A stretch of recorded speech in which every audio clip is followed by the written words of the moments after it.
Hello, I'm Nicki Wakeford. I'm a shooting coach and I'm also the Country Girls UK resident shooting coach, a position which I'm very privileged to have. There are three elements to my job as a shooting coach. I coach sporting for beginners, novices and intermediates. I can coach and help people prepare for game shooting and shooting in the field. And probably the major element of my job is coaching Olympic skeet, which is one of the two Olympic shotgun disciplines.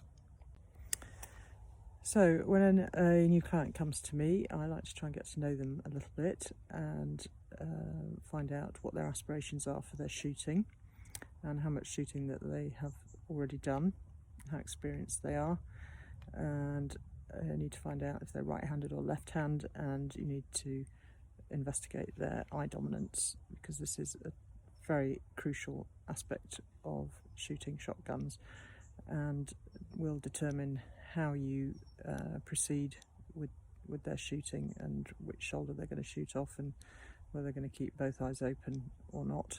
That is something I do advocate, so shooting off the same shoulder as your dominant eye, because that's a big advantage, but depends a lot on the circumstances and the individual.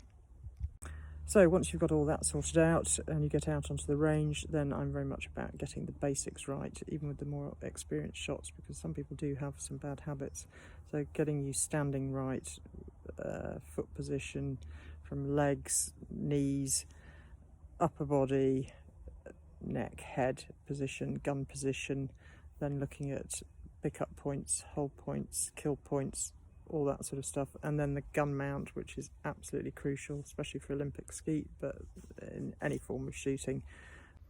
Gun safety, of course, is always absolutely paramount, and whether I'm teaching a beginner or a more experienced shot, I would never hesitate to point out somebody if they're not being safe with their gun or their gun handling. So here's a few little clips of me coaching and clients shooting, so you can see what goes on. But basically I spend a lot of time looking over people's shoulders.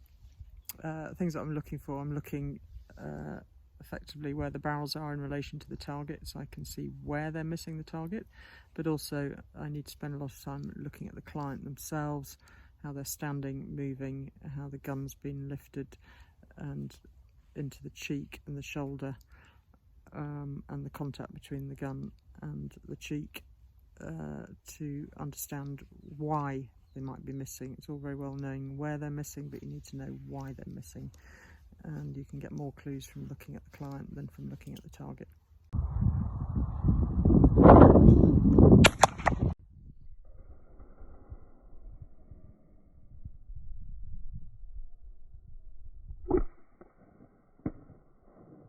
So it's about getting lots of small things right. When you see somebody shooting well, it all looks very simple and easy, but when you actually break it down, it's a bit more complicated than that. And I try and encourage my clients to be very self-aware so that they can work out for themselves what's going wrong if I'm not standing behind them. You also need to understand what's going on with the eyes and if they're looking at the target, and aspects, technical aspects like the speed of the lift of the gun to the face and the timing of pulling the trigger. So I thought I'd give you a little tour of my skeet range.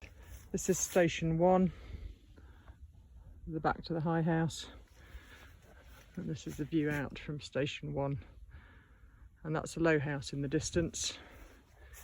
And here just got a little rotten old bench to put bits and pieces on, and the concrete pads are the stations. This is Station 3 and 4, and you can see 5 and 6 and 7 by the low house in the distance, and Station 8 in the middle. So, and this is the background from Station 4. So that's what a skeet range looks like. Same for English skeet as Olympic. The layout, basic layout is the same, but there's other differences between the two. So there you go. Essentially I spend a lot of time walking in semicircles. So other aspects to shooting, it's not just what happens on the range all the time. There's a lot of other stuff that goes on behind the scenes, organising groups. So I run a couple of development academies for British shooting and have to organise those sessions, and lots of communication with the participants and parents and so on, and shooting grounds. I'm also starting up a new ladies Olympic skeet women's talent squad, which I'm very excited about. So I've got some young girls in that, and one or two other ladies who are very keen to take their Olympic skeet further forward. As with the Country Girls UK, I am also absolutely passionate about getting ladies into shooting because it's such a great sport for them, and there's so many opportunities for them as well, particularly competitively. You then need to assess their equipment, and in particular, if they have a gun, the gun that they're using, is it appropriate for them and appropriate for the discipline that they want to shoot, and does it actually fit them? And that is a big, very important area in shooting that some people overlook or just don't understand. So I thought I would show you my box of tricks that I take with me when I'm coaching. I have lots of bits and pieces that I need to help me, sort of coaching aids, which includes taking videos actually of people shooting, which is quite good for analysis. But I also have bits and pieces for sticking on guns to help with the gun fit, which you might need to do there and then on the range. So here we go. To start off with, this is where I keep various bits of equipment, which is like glasses, hats and ear defenders and skeet vests if need be. Some people who don't have their equipment if they're beginners. This is my Wobble Board here. I use that, it's like a big sponge, you find them in the gym sometimes, and it just helps people if their balance is not quite right and they're leaning backwards, particularly when they're shooting. So I get them to stand on this and shoot when they're standing on the wobble board, just to help them more aware of where their balance is. This is a recoil pad that you can just pop on. ISSF strips, if you're an Olympic skeet shooter, that shows the position where you need to be holding your stock when you call for the target. I can flog you one of those for a £5.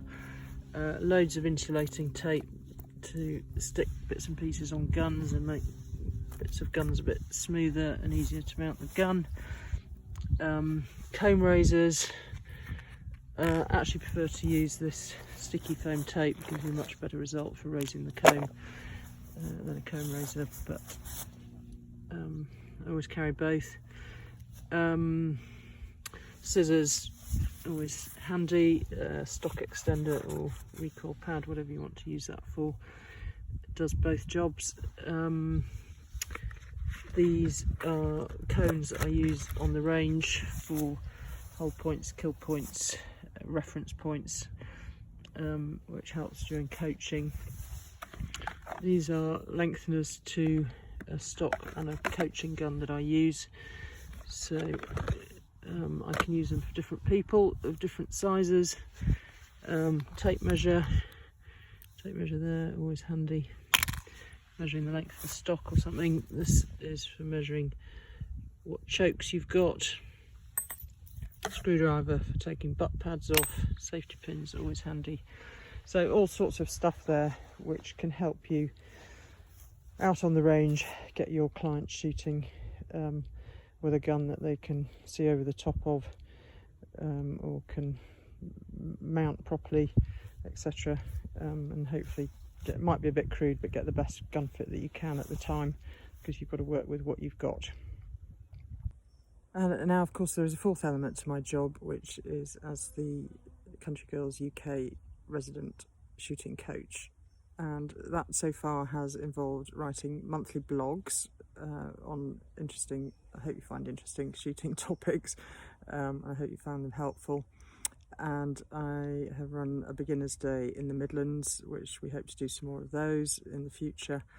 And I did a video chat probably coming up for nearly a year ago, and I'll be doing a talk early next year on topic of gun licences and eye dominance. It's an all year round job, it's an all weather job, so you have to be quite resilient as a shooting coach. You need to be able to think on your feet a bit because things don't always go according to plan, and you need to be able to work out what's going on with your clients, and that can be quite a puzzle sometimes. It is a bit of a jigsaw puzzle, putting things together. It's not always straightforward, and you have to work out why people might not be shooting as well as you think they should be and what's going wrong.